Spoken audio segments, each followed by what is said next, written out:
Gospa Jete Osten-Vejrup, letošnja prejemnica Borštnikovega prstana.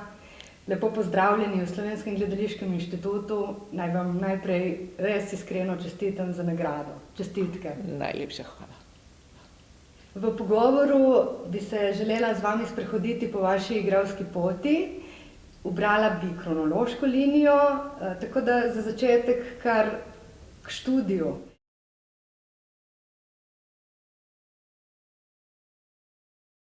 Na akademiji v Aarhusu sem imela profesorja John Paul Cook, ki je bil ustanovitelj znamenite gledališke skupine Foots Barn Theatre, ki je bila zelo znana v 70-ih, 60-ih, 70-ih, mogoče tudi v 80-ih. In ko smo končali v Aarhusu, smo šli v New Orleansu, kjer smo delali ulično gledališče pol leta. In John Paul on je bil tisti faktor, on je odprl v meni zanimanje za Lecoqa in je predlagal, da probam to, in sem se prijela in sem bila sprejeta in sem šla v Pariz. Ja. Ta izkušnja biti v mednarodnem okolju, kjer smo bili vsi tujci in kjer smo raziskovali odrski jezik na podlagi sredstev, ki so bili onkraj jezika, dolgo, na začetku, vsaj pol leta. Pa počasi smo začeli uporabljati besede, tekste. Se mi zdi, da mi je dala eno širino, eno vero, eno zaupanje, eno neustrašnost od tega biti v tujem okolju in da sem na tej šoli imela toliko izkušnjo s tem, da se da ustvarjati prek jezikovnih barijer. In ko sem jaz prišla v takrat Jugoslavijo, se mi zdi, da to je bila eno nadaljevanje tega poti. Seveda je razlog bil drugačen, da sem prišla zaradi ljubezni sem, ampak v bistvu sem nadaljevala biti tujka. Na tej šoli smo dobili eno neverjetno odrsko kondicijo, igralsko, ustvarjalno kondicijo, zato ker smo vsak teden predstavili eno majhno etüdo. Smo imeli vsak teden eno temo, glede na tega, kar smo obdelali. Mi smo obdelali ritme barv, ritme živali, ritme letnih časov, ritmih elementov. In na začetku smo uporabili njegovo znamenito nevtralno masko, ker ti kot igralec, kot pedagoški pristop, imaš masko gor, ki je nevtralno, in pri tem, ko imaš to masko gor in ko tvoji kolegi te gledajo in pol naprimer se ukvarjaš čisto arhetipske situacije, met kamna. Ti obrneš do publike, vidiš kamen, dvigneš kamen in vržeš, zaključiš, se obrneš. Smo ukvarjali s takimi pozdrav. Se obrneš, tečeš do obale, pozdraviš. Obrneš se. Srečanje. Dve maski. Se srečate prvič. Kaj pol? To so arhetipske situacije. In pri tem delo s maskami ti vzame vsa mimika in neverjeten fokus, kaj telo sporoča.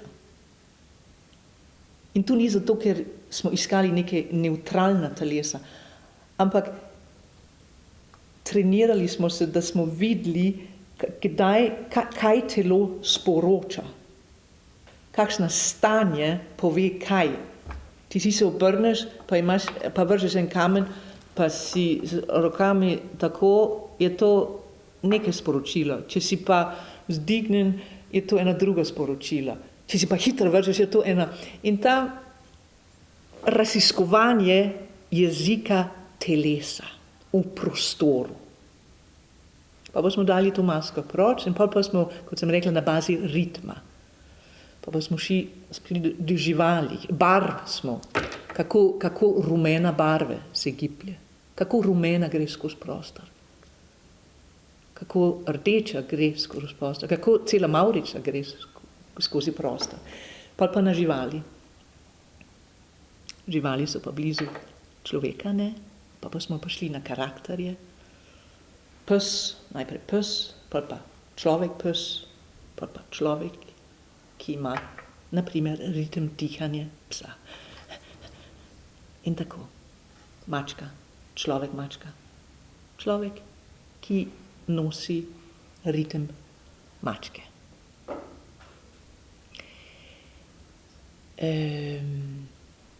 In kot sem rekla, čisto istočasno smo pa vsak teden predstavljali eno mini predstavljico. Naprimer, smo raziskovali slikarje Kandinskega, na sliko Kandinskega, 5 ljudi iz celega sveta, eno Švedinjo, eno Kitajko, eno Francozinjo, eno ne vem, kako spraviti dinamike slike Kandinskega na odru. Da je to za odrski prostor relevantno, da to živi.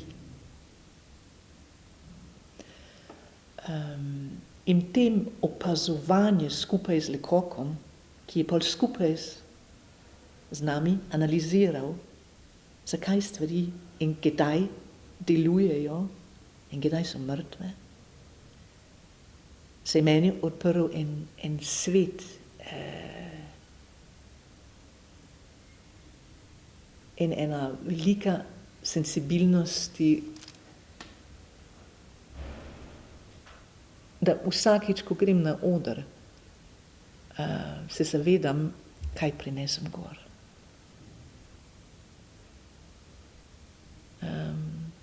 Nikoli nisi kar tam. Vedno prineseš ritem, stanja. In to je tudi, če igraš zadnja drevesa v gozdu. Prispevaš. In se zavedaš, moraš se zavedati, kaj prineseš.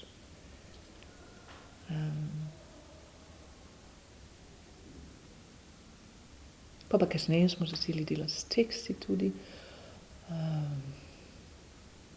različne stile, komedije dell'arte, klovni, tragedije, bufoni, komedije humaine, monodrame, z glasbo velik, zbor, grški zbor, zelo zanimivo. Ko smo odkrili takrat, da ženske nosijo tragedijo. Zbor v prostoru, junak, zbor.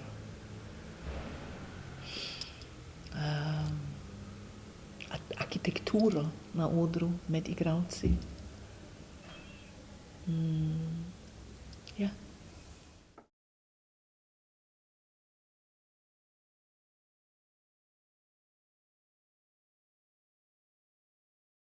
Po tej izkušnji poučevanja na Danskem ste se skupaj z možem, Borisom Ostanom, s katerim sta se spoznala na šoli Jacques Lecoq, sta se pridružila skupini Théâtre de Complicité. In to je bila skupina, ki je, oziroma seveda še obstaja, Complicité, zelo gostujoče narave, veliko ste potovali in ustvarjali pravzaprav na način, ki bi ga danes poimenovali snovalno gledališče. Ja. Pa me zanima, kako točno je bilo to takrat, v primerjavi recimo z današnjimi Velika mesta. Ja. Komplicice takrat, oni so, Simon McBurney, ki je bil ustanovitelj, eden od njih, on je tudi bil na Lecoqu in je bil tako kot mi, vajeni delati devised work, kako se reče? Snovalno. Snovalno. To smo delali ves čas na Lecoqu. Snovalno. On je pa nadaljeval to pot, se mi zdi njegova prva predstava, on je izbral tematike. Prva predstava je bila o smrti kot tema, A Minute Too Late. Ikonska, krasna predstava. Pri tej predstavi, ki sem jaz sodelovala, je bila tematika strah. In smo okrog te tematike raziskovali, kje najdemo strah. V čakalnici, pri zdravniku. In pri Complicity je vedno ta razpon med humorjem in tragedijo je zelo, zelo močna. Skratka, imaš 3 gospe pri ginekologinji, v čakalnici, pa smo improvisirali okrog tega.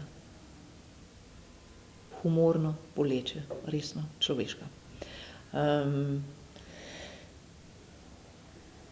Ja,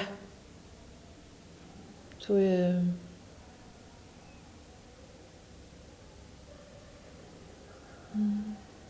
Kaj je bila drugi del? Je snovalno pol z Jernejem, Lorencijem. Eni so me spraševali, on dela na en bolj neposeben način. On dela bolj na en poseben način, pač neobičajen. In to zame sploh ni neobičajen način, to je zame,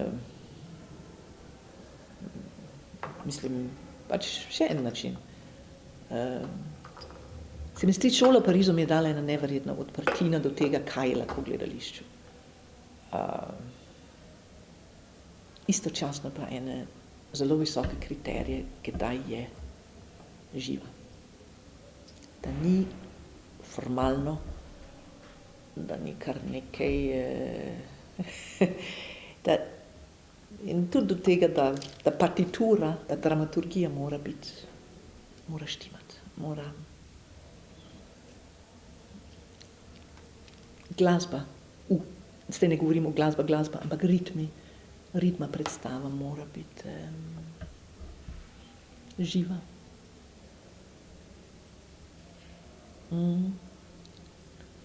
Ja. Na šoli Jacques Lecoq je študirala tudi Nevenka Koprivšek, s katero ste pa naredili prvo predstavo v Sloveniji. To so bile Železniške informacije. In gre za predstavo, ki je bila pravzaprav eden od delov gledališkega omnibusa. 5,5. Ja, 5,5. Z Borisom Ostanom ste igrala v predstavi. In celotna ekipa, se pravi vidva in Nevenka, ste na Borštnikovem srečanju prejeli nagrado. Tako da je bila že pri prvi predstavi potrditev. Ja, takrat nisem se zavedala tega. Tudi anekdota, ko sem dobila Borštnikovo nagrado za Ivono, sem ravno imela prvega sina, sem dojila in Boris me pride po noči in reče, dobila si nagrado, moramo iti v Maribor. In sem rekla, ne bom šla, imam dojenčka zdaj. In je rekel, ne, to pa moraš. Dobro, pa smo se odpravili, pa sem imela v garderobi babico, pa dojenčka, pa nisem se zavedala, da pač moram iti, ne. Ja, železniške informacije, tudi etüda okrog, tukaj pa izhodišče tekst od Handkeja, primeren zame, en stavek, rada bi šla v Štok. Moje prvo srečanje s slovenščino, Štok, ta š. Ena taka mala buleska. Ti ljudi so sprejeli zelo, zelo lepo, se mi zdi. Nekaj svežega, nekaj drugačnega. Polna elana sva bila, od ljubezni, pa od Lecoqa in ta kondicija ustvarjalnosti sva kar nadaljevala in v lepem spominu imam to.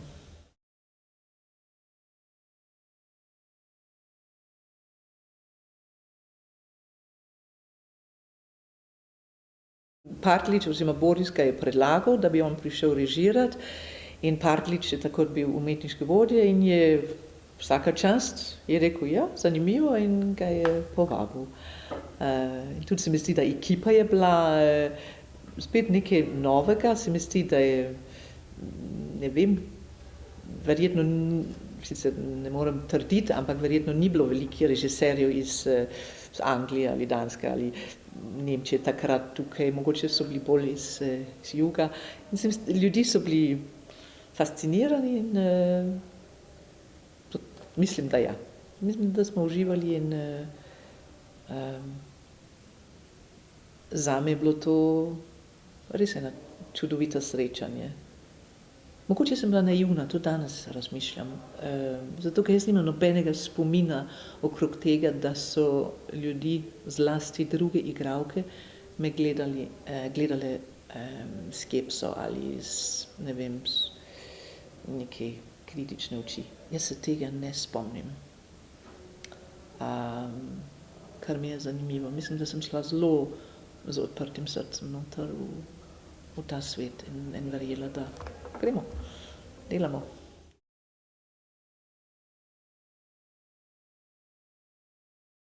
Gudrun Blødgaard je bil moj lik, ja. Ja, to je bilo kot lepa izkušnja, zelo razigrana ekipa, veliko smo se smejali, zelo sem morala biti, oziroma vsi, ampak pripravljena na naknadne spremembe, improvizacije. Ja, še danes srečujem ljudi, ki reče, vi ste bili tisti, ki so rekli, dragi glodavki, spoštovani glodavki, to še zmeraj se res. Spoštovani glodavki in glodavci. Ja, krasno. Ampak improvizacija, ki ste jo pravzaprav prakticirali že na šoli Jacques Lecoq, vam je verjetno posebej ustrezala tudi pri televizijski seriji. Ja, dolgo nisem mogla improvizirati v slovenščini. In tukaj svoji kolegi, pač nisem jih dohajala. Tudi kasneje pri Lorenciju, ko smo veliko improvizirali okrog tematike, mi je zmanjkalo jezik. Zato, ker improvizacije jezika, teksta, takrat potegneš ven iz nekega fundusa, ki imaš. In tega fundusa slovenščine iz, kako bi rekli, iz otroštva ali iz mladih let nimam, seveda nimam. In ta improvizacija, sem tudi videla, naprimer pri igrice, ko smo bili na gostovanju, ko smo igrali neke živali na besedah. Tukaj sem pa enostavno bolj počasna, kot sicer bi bila.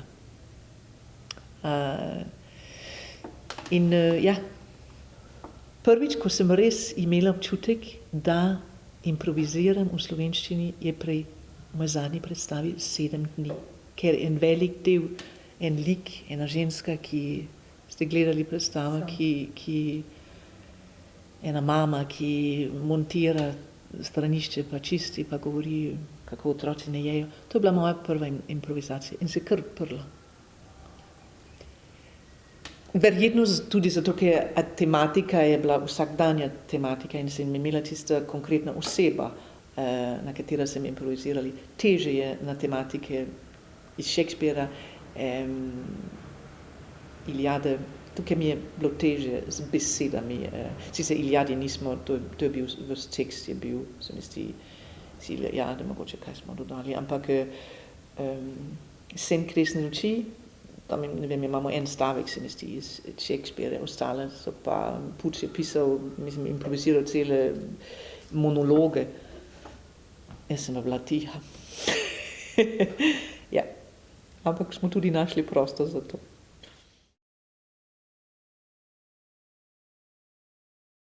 V nekem pogovoru leta 1990 ste povedali, da se vam zdi slovenščina močan, akcentuiran jezik.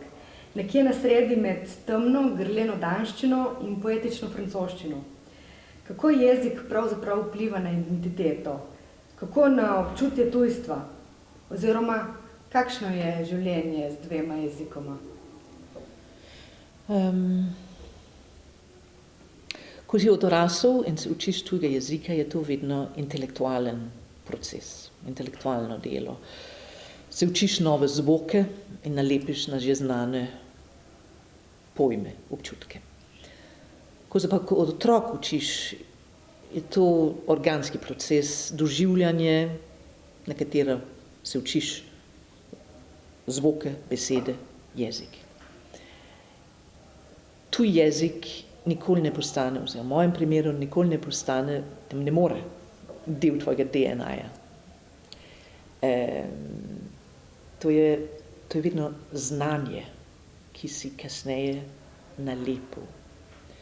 Kar ne pomeni, da ne moreš vzljubiti tega jezika, da ne moreš ga zelo, zelo dobro poznati, zelo dobro slišati, kdaj zveni, kdaj ima svoje ritme pravilne in tako naprej. Proces je zelo dolg, ko se preseliš nekam, dolgo si turist na obisku, govoriš in pa se odločiš, da boš se učil tega jezika in dolgo govoriš v bistvu kot otrok. Odrasli pa te poslušajo, seveda skoraj na nekak pedagoški način, ampak to je proces, ki ne moreš preskočiti. Imam snaha, ki je iz Finske, ki živi na Danskem in seveda ona gre skozi istine in se pogovarjamo o tem in zelo hitro ljudi, kar govori angleško z njo, zato ker vrhunsko govori, vsi govorijo vrhunsko in mora kar ustrajati pa tem, da je del danske konverzacije in da si vzame svoj čas in prostor, da pač govoriš nekaj z odraslimi mislimi na en otroški način. To je zelo naporno. In te utrudi.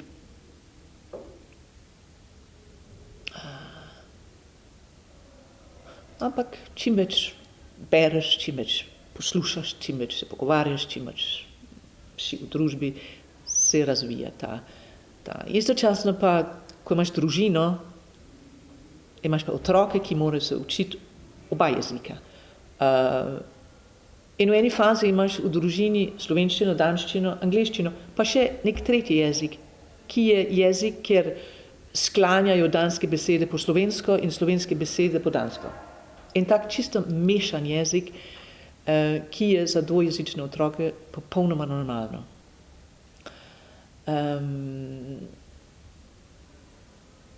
Otroci pa govorijo oba jezika,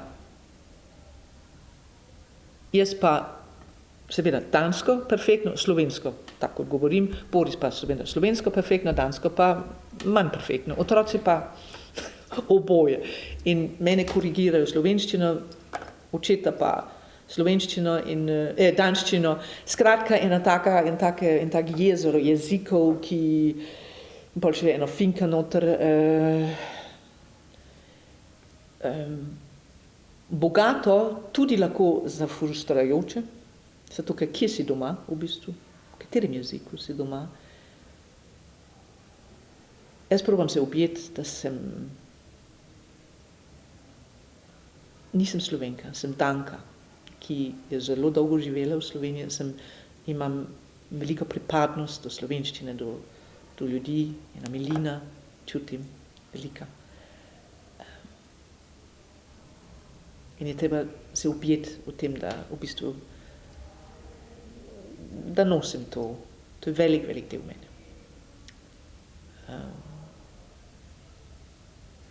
Ja. Prelomno pa je bilo, najprej hočem omeniti to, da ko sem jaz prišla sem mlada igralka, je bilo neizmerno pomembno, da sem imela tudi tukaj ene angeli, lahko rečem. Barbara Hink-Samovor me je zelo hitro povabila. Verjela je, da ona kot režiserka, jaz kot igralka, včasih Pač pridejo neke stike in ne veš točno zakaj, nekaj kemija, simpatija, hrepenenje in ona mi je dala možnosti delati. Zelo, zelo pomembno je to, da nekdo te vidi in te povabi in verjame. Janez Pipan je tudi bil eden tistih, čisto na začetku.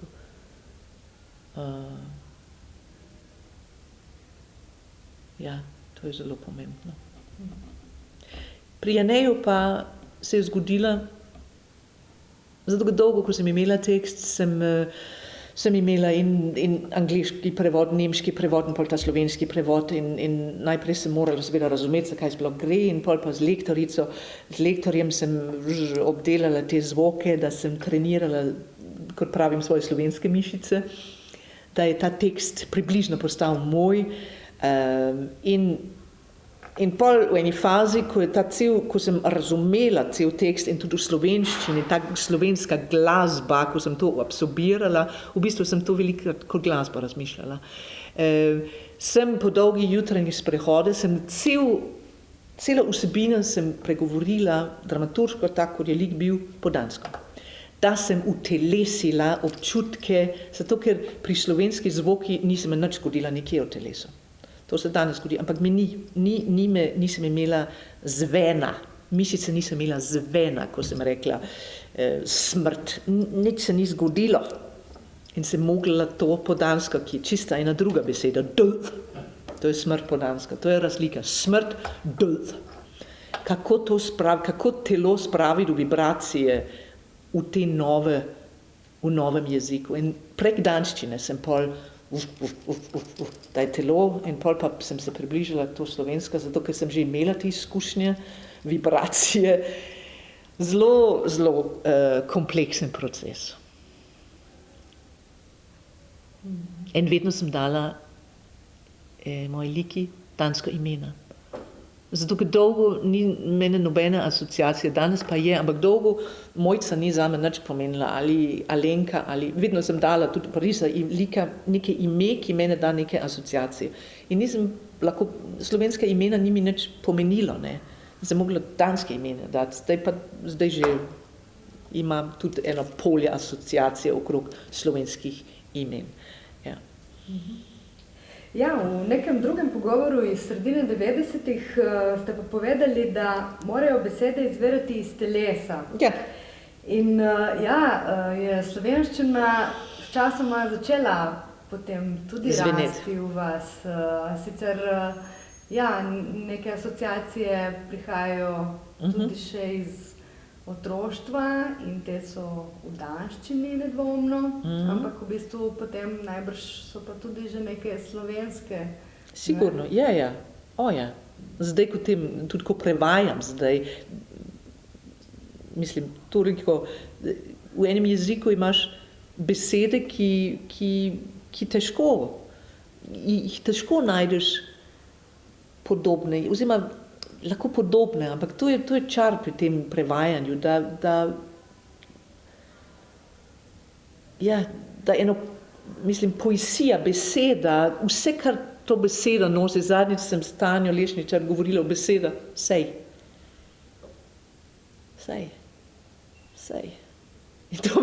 In tak detajl me lahko matra, lahko po noči, kaj je to v danščini, kaj je to v angleščini? Well, ni to, ne. In te nianse se mi zdi to izredno zanimivo. Ja, prebrala sem ta pogovor in se mi je zelo zanimivo, kako ste to kratko besedico izpostavili. Namreč zelo veliko lahko pomeni, ne? Tako mala besedica. To je filigransko delo, ki me tudi zanima pri gledališču, ne, da v bistvu sem zelo, zelo natančna, ko delam. Zelo.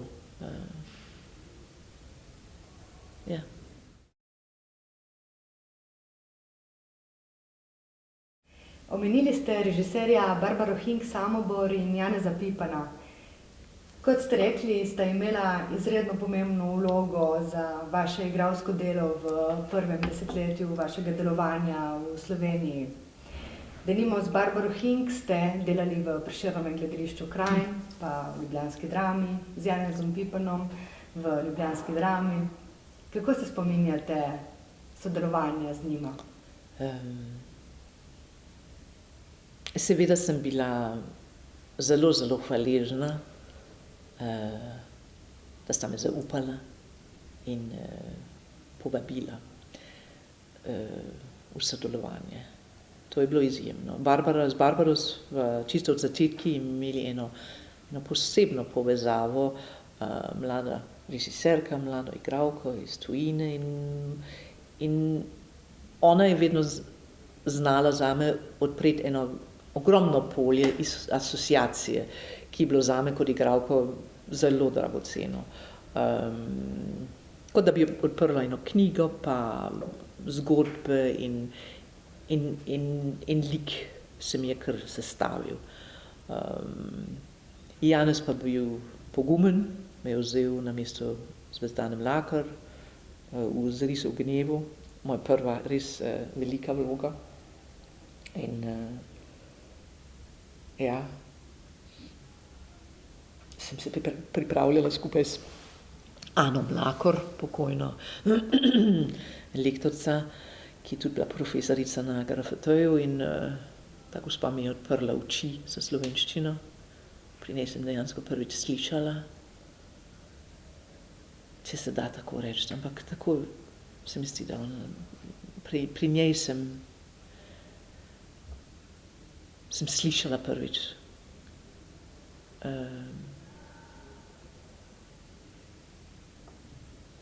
te tuje zvoke. To je bil zelo, zelo velik korak v Zris v gnevu, zelo velik korak. Lepa predstava. Kakšen je pa bil mogoče občutek igranja v nacionalni gledališki inštituciji? Je bilo to breme? Bolj breme je zame bil ta količina teksta, ki sem morala absorbirati. To je bil ta izziv, ki me je okupiral.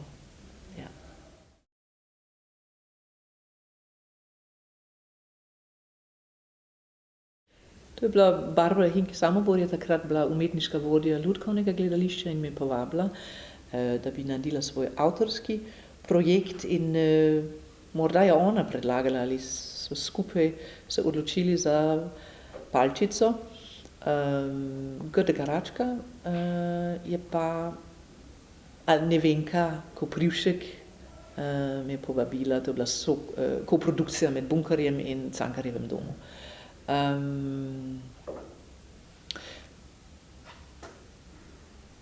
Jaz v bistvu ne ločujem med otroške predstave ali odrasla gledališča. Jaz mislim, da če je dobra otroška predstava, je relevantna za odrasle.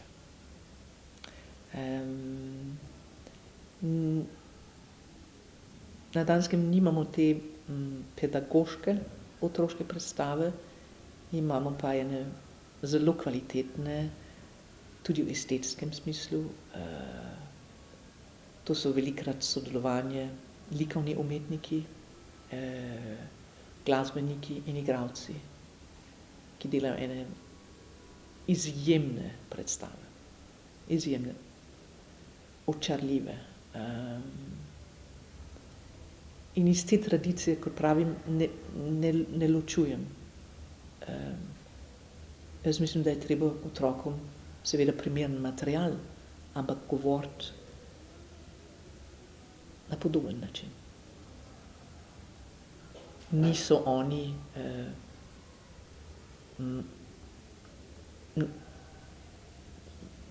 oni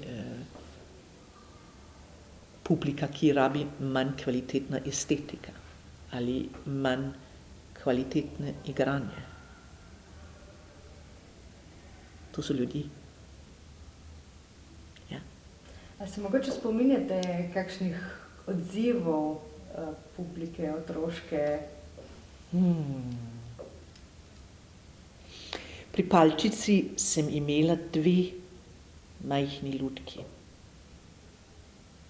Eno majhno, te take starinske, z nogami, iz neke te stare plastike, mislim stare, take, a veste katere lutke, ja?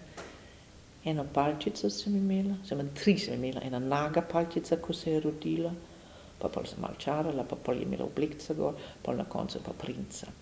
To je vse, kar sem imela. In te lutke, male lutke, so bile, otroci so bili čisto očarani. Gatke je imela gor, krono, to so bili vznemirjeni zaradi te male lutke. Odrasli so pa jokali. Odrasli so jokali na te palčice, ki se je, ženske so se jokale, te palčice, ki ni hotela biti pod zemljo s krtom in je pobegnila. To je bilo zelo ganljivo zame, kako ženske so jokale.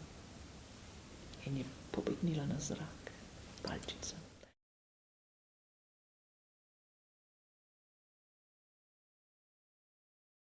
To je najbrž predstavljalo konkretno razliko s prejšnjim statusom svobodne umetnice, redna zaposlitev in tudi nekako igralski razvoj, kontinuiran v isti instituciji se je nadaljeval. Ja. In varnost. Velika varnost. Takrat sva imela že 3 otroke. In biti na svobodi je lahko je zelo dinamično in zanimivo, je pa lahko tudi zelo, zelo naporno. Zlasti, če imaš družino in moraš skrbeti za dnevni kruh. Jaz sem to z veseljem sprejela. Ja. Ja. In ena vaših prvih vlog v Mestnem gledališču ljubljanskem je bila v predstavi Vse o ženskah, oziroma tam ste nastopili pravzaprav v 4 vlogah. Ja. Ta predstava je pa na vašem spisku vlog posebna vsaj potem, da je bila igrana od leta 2005 pa do nedavnega. Ja. In je doživela skoraj 200 ponovitev. A ni bilo skoraj 300? A celo 300. Ja. Kako ohranjati pravzaprav kondicijo v vseh teh letih? Ta predstava je izjemna. To je Barbara Hink sama režirala in to je dokaj spretna komedija, ki smo se lotevali čisto resno, kot drama. Kot dramski tekst, spretno smo črtali, analizirali te 16 ženskih likov, odnosov, kot da smo delali en Ibsen. Čisto resno smo se lotevali tega in smo zelo, zelo, zelo kvalitetno delali. Te študije, take vrste študije, in tudi tukaj je bila majhna ekipa, Karin Komljanc, pa Bernarda Oman, pa jaz smo igrali. In tako sem rekla prej, Barbara zna podati en zelo inspirativen material in smo vse bili v isti zgodbi. Smo vedeli vse o tem liku, iste asociacije smo vedeli.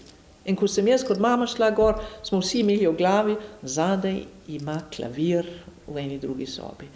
To so te informacije, ki mi igralci samo vemo, ampak ki nas povezuje na odru in ki naredi ta neviden material, ki publika čuti. In se nam zdi, da nam je uspelo narediti predstavo, ki je bila zelo človeška, zelo hvaležni so nas gledali, spet ženske so to so bili mame, hčerke, tajnice, prijateljice, babice, starke in ženske so to tako s veseljem gledale. Zato ker in tudi druga predstava je bila zelo humorna in zelo žalostna. In je postala ena taka uspešnica, kjer smo gostovali po celi Sloveniji in so nas sprejeli vse povsod zelo lepo. Ja, posebna lepa izkušnja. Zelo kmalu pa je nastala tudi vloga v muziklu Kabaret, za katero ste prejeli že svojo 3. Borštnikovo nagrado. Ja. In omenili ste tudi že danes vaš odnos do petja, kako radi pojete. Ja. Tukaj je bil muzikal in v tem času je pravzaprav Mestno gledališče začelo svoj, bi rekla, razvoj v smislu muzikla, prisotnosti muzikla, redne na repertoarju. Ja, ja. Vas je to razveselilo? Vsekakor. Je pa to žanr, ki zahteva veliko od igralcev. To je logično, razen poleg igranje, še velikrat ples in petje. In oba, ples in petje, rabiš kondicija ves čas. Za igralstvo je to neke druge kondicije, ampak ta druga je pa bolj športna skoraj. To je treba vaditi in vsak dan je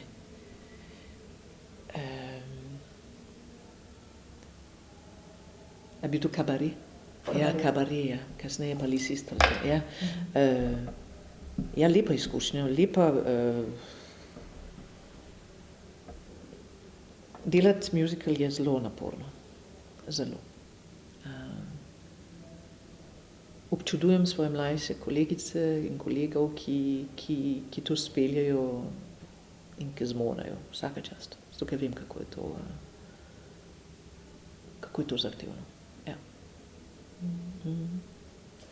Sicer pa ste nekoč povedali, da je ena vaših najljubših vlog vloga matere v zgodbah vsakdanje norosti. Ali to drži še vedno? Zelo, zelo sem imela in imam rada to žensko. Ta žena, mater, ki je ujeta neke forme, kako zakon, kako življenje mora biti in na vsak način hoče svoj mož pa sin nekako stisniti noter v to formo. Zelo življenjsko, zelo ranljiva. Smešno, boleča, tragična. Tekst je bil odličen.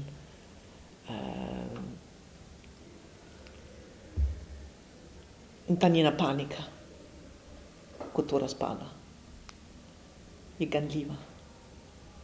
In tekst je podprl to na en čudovit način, kako je hotel kri darovati. In ni mogel sama ta kri ven vzeti in je prosila sina, da naj jo,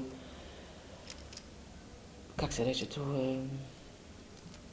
potegne kri in pošlje, zato ker hoče to darovati. Je hotela dati to kri. In sin noče in se skoraj tepeta okrog tega. Neverjeten lep prizor.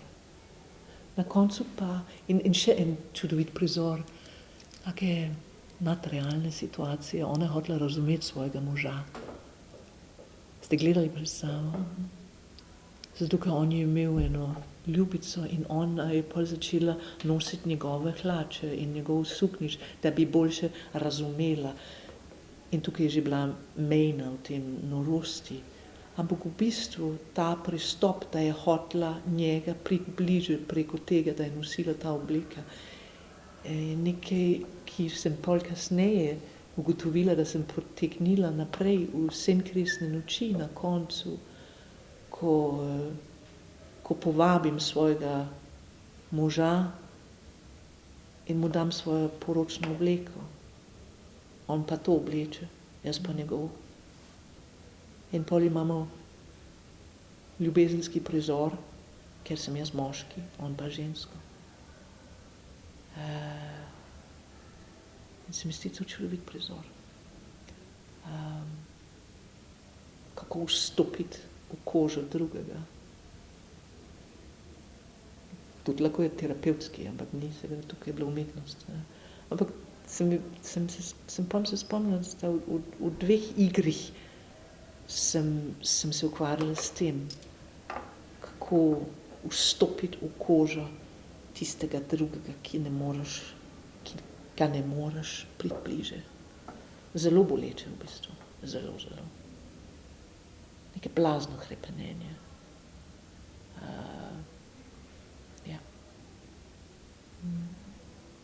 Ja. Ja, tekst zgodbe vsakdanje norosti je napisal Peter Zelenka in v raznih pogovorih ste izpostavili dejstvo, da se sodobna dramatika več ukvarja z ženskami. Ja. To vsekakor pomeni tudi več igralskih izzivov. Kako pa gledate na siceršnji razvoj v dramski pisavi? Recimo, igrali ste tudi v prizoritvi besedila Simone Semenič 7 kuharic, 4 soldati in 3 Sofije. Nimam vpogleda. Nisem jaz ta pravi naslov za to. Sem pa izredno vesela. Vsakič, ko slišim ali berem ali vidim, da je nek nov tekst zlasti iz ženskih rok. Če so pa kvalitetnih, pa sem presrečna. Me veseli tega, me veseli, da se razmišlja, da se piše. Se mi zdi, da je v Sloveniji med ženskami, zlasti v moji generaciji, mogoče tudi malo mlajše, za čisto mlade je ena druga situacija, ampak za te druge generacije je ena velika hrepenenje. Velika hrepenenje za ženske, da malo raziskujejo, kdo so poleg te funkcije mame, gospodinje, žene. To sem velikrat čutila in pri intervjujih in pri predstavah. In mogoče jaz tukaj na en nezaveden način sem odprla neke polje, kjer se lahko identificirajo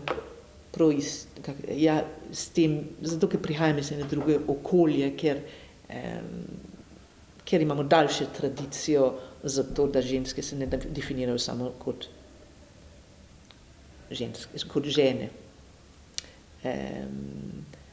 In zaradi tega sem zelo vesela kot dramatičarke brskajo po tej zgodovini, po tem podtalnico, kaj je vse treba v bistvu obdelati, da se sebe boljše poznamo, da pridemo v stiku tudi s tem, kdo sem, kaj želim. Poleg te plemenite stvari, biti mater, biti žena, ampak identitete ženske.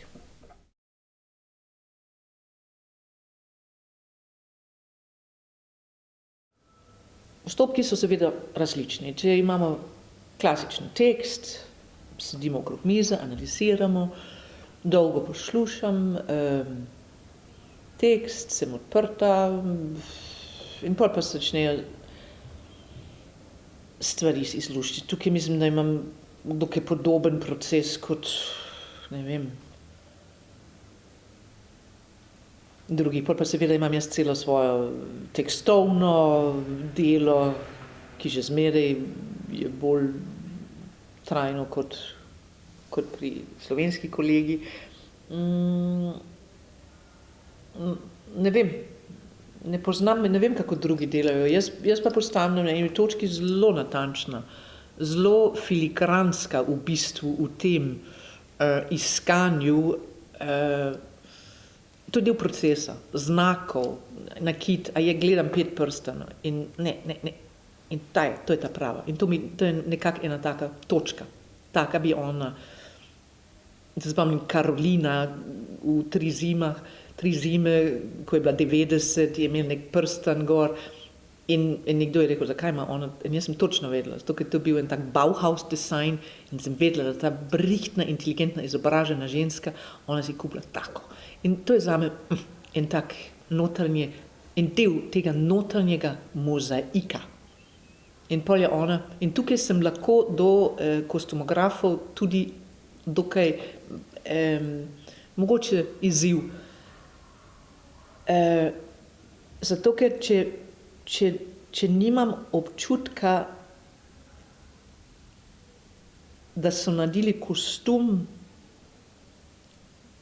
zame, ampak so imeli neke ideje, da so pol dali, mogoče ta ideja gre, mogoče pa ne. Velikrat pa razmišljam, oziroma velikrat sem čutila, kako oni lahko, preden smo začeli delati, že vejo, kako moj lik bo. Zato, ker jaz ne vem. In jaz moram stati tam gor. In jaz moram biti cela. Ampak tukaj pa vedno tisti vrhunski kostumografi in kostumografki. Nikoli ni bil problem, zato ker so bili taki, da so imeli svoje skice, ampak so prišli tako in so vedeli, kakšno je tvoje telo in pa so čakali, da je lik se razvil in pol so začeli. Zelo mi je težko vstopiti v nek en kostum, ki je že narejen in tak mora biti ta lik. Kako vemo? Kako vemo? Jaz ne vem. Ne vem, kako hodi. A ti veš? Ne vem, kako stoji. Ne vem, kako se obrača. Ne vem, kako je glasna. To je vse del pol, kako se oblači. Ta del je, da sem res natančna.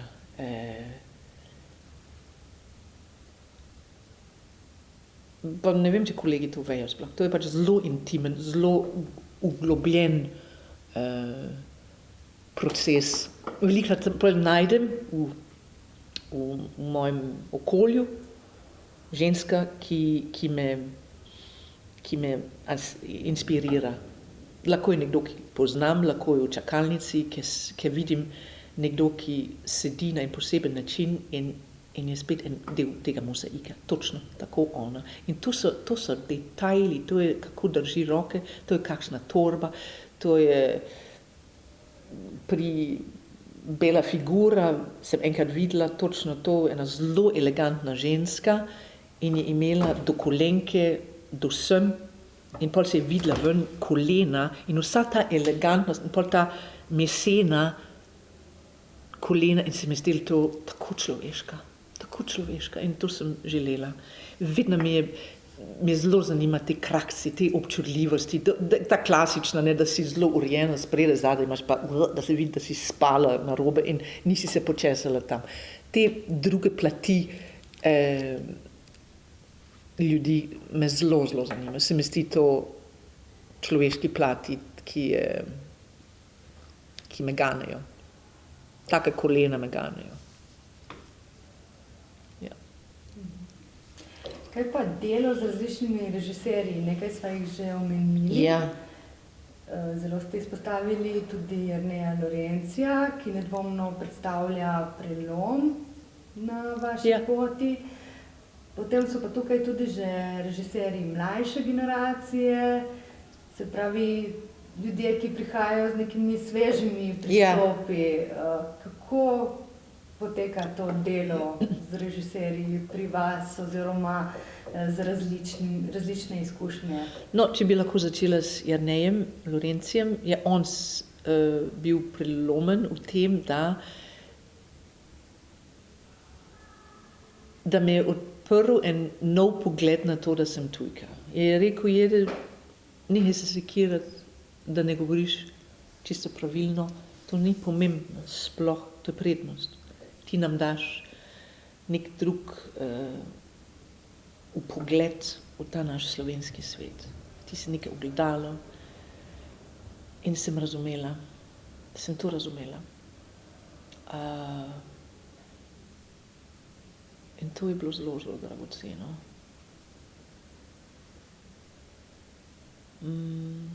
Pol pa srečanje s Katarino pa Žigatom, čudovito srečanje. dva mlada človeka, ki sta izjemno nadarjena, istočasno pa čutita eno izjemno pripadnost, solidarnost, ljubezen do slehernega človeka.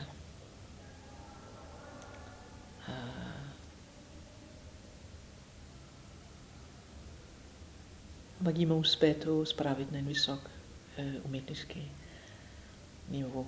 Dragoceno zelo. Ja, sem bila očarana. Z Žigo Divjakom in Katarino Morano ste delali predstavo 7 dni, Ja. ki je uvrščena tudi v tekmovalni program letošnjega Borštnikovega srečanja oziroma že lanskega, ki se je zaradi znanih okoliščin moralo prekiniti. Ja. V tej predstavi igrate, omenili ste že kakšno vlogo, oziroma več vlog. Ja. Ja, kot sem omenila, prvo zame taka uspešna izkušnja glede improvizacije s slovenščino. Slehernika igram, vsak igra tam slehernik. V prvem prizoru, v ponedeljek, sem ena ženska v eni pisarni, ki govori, kako ima rada ponedeljke, ki ima rada svoje sodelavke in sodelavci. Pol pa ena mama, ki pospravlja, ki je taka ena arhetipska slovenska, se mi zdi, pospravlja, kuha za otroke, ima 1000 opravkov z družino. Pa že ta srečanje s novimi načine prehranjevanja, veganstvo pa to, pa njene frustracije okrog tega, ampak se pač uči tofu narediti, pa se mi zdi spet ena ganljiva ženska, kako se borimo za to življenje, da ga absorbiramo, pa probamo narediti najboljše, ampak smo pa tudi utrujeni. Ja. Predstavo igrate zdaj po dolgem času. Ja, smo imeli obnovitvene vaje, se mi zdi, da smo vsi bili in zelo veseli in vznemirjeni, zato ker noben ni igral skoraj 1 leto. Jaz sem bila na Danskem, sem morala pred tem kar en mesec vaditi svoje slovenske mišice, ko jih pravi v usti, in smo imeli zelo lepo predstavo, se mi zdi, publika nas je sprejeli kot, ne vem, zelo je bilo dragoceno. Se mi zdi, da ljudi so lačni, žejni za ta dotik, ki gledališče da. Preselili ste se na Dansko in v zadnjem času ste, kot ste že omenili, ukvarjate z prevajanjem. Ja. Ampak nekaj izkušenj pa že imate s prevajanjem že iz časa bivanja še tukaj v Sloveniji. Denimo omeniva, letos je namreč Jurčičevo leto in prevedli ste Kozlovsko sodbo v Črni Gori. Ja. Tale sodba je bila recimo že uprizorjena tudi v gledališču. In zanima me, če mislite, da bi tudi v danščini lahko gledališko zaživela. Vsekakor. Mislim, da lahko. Ja, si predstavljam, da. Ja. Zdravljica sem prevedla, to se mi zdi pomembno povedati. To je zdaj ob 30-letnici Slovenije Ne, to je zato, ker Ministrstvo za kulturo izda eno protokolno darilo v zvezi s posredovanjem EU-ju. Predsedovanjem EU-ja. V sodelovanju z MOL-om in v tej knjižce so prevodi vseh evropskih jezikov in meni so kontaktirali zaradi danščine. Ja. Drugače pa prevajam, to sem zaključila in zdaj prevajam Jančarjeve To noč sem jo videl. Velik izziv, krasno delo. Predstavljam si, da vaše gledališke izkušnje tudi v marsikakšnem vidiku pomagajo pri prevajanju. Vsekakor. Ko sem dobila svojo prvo večjo ponudbo, prevod Nataše Krambergerja Nebesa v Rubidah, sem se spraševala, a jaz to zmorem, in zelo sem želela, ampak nisem prevajalka. In sem se pogovarjala s Barbaro Korunom, takrat smo delali s Korunom, Namišljen bolnik, in sem jo vprašala. In je rekla, vsekakor je, vi igralci imate izjemen občutek za jezik, za ritme, za detajle, za dramaturgijo jezika. In sem začela. Ja. In sem zelo, zelo vesela, da to založbo, s katerim zdaj delam, Jensen Odelgo, da se zanimajo za slovensko književnost. Lani med korono sem končala od Aleš Štegnerja Odpusti. Ja, zdaj pa prevajam od Jančarja, To noč sem jo videl, in moja velika želja je v prihodnosti prevajati in prenesti kakšne knjige od mlade slovenske pisateljice. To bi zelo, zelo rada. Seveda mora to biti knjiga, ki je relevantna za prevod in za skandinavski trg. To bi rada. Nedvomno si mislim, bo še veliko novih izzivov se ponudilo na vaši nadaljnji poti.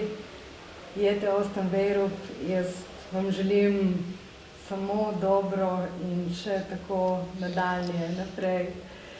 In res še enkrat iskrene čestitke za Borštnikov prstan, to najvišje igralsko priznanje za življenjsko delo v Sloveniji.